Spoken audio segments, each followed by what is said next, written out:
This is Zundel's message. There were no gas chambers in Nazi concentration camps. There was no mass murder of European Jews.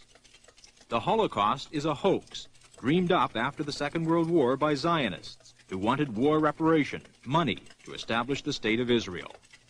In his house, Zundel keeps an elaborate scale model of the Auschwitz concentration camp.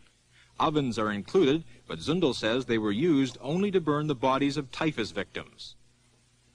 Zundel denies he is anti-Semitic, but he is, to say the least, highly suspicious of many Jews.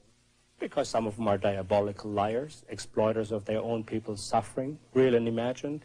They are manipulators, some of them. And their power. But because they have amassed an immense power, especially in the media, they have a terrible power to distort and a terrible power to create mischief. Charges under a little-known criminal code, Section 177, were laid against Zundel by Auschwitz survivor and founder of the Canadian Holocaust Remembrance Association, Sabina Citron. I'm innocent, as always. No, actually, I consider this just one more step in this struggle to have the Germans rehabilitated. I'm a German. I don't think that the Germans killed 6 million Jews. The lawyer representing Ernst Zundel today began challenging some of the testimony given this week by an expert on the Holocaust.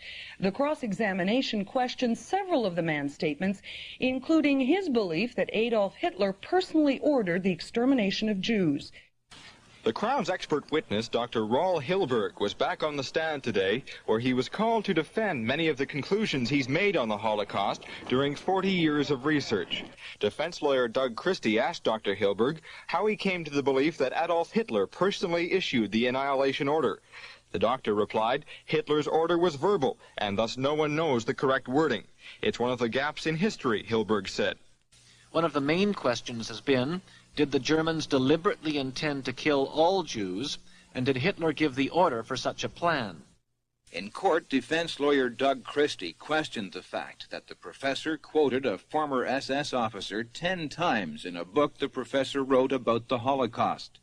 Christie said the officer made what the lawyer called incredible claims, like claiming that Hitler witnessed some gassings and that 25 million Jews were killed by the Germans. Professor Hilberg admitted he left out the officer's incredible points in his book. A recognized expert on the Holocaust today admitted there is no single report that shows the existence of gas chambers in Nazi concentration camps. Dr. Raul Hilberg was testifying for the third day at the trial of Ernst Zundel. Christie, was there a report that anyone was gassed? Hilberg, there's no single report about gas chambers. I can't swear there's correspondence.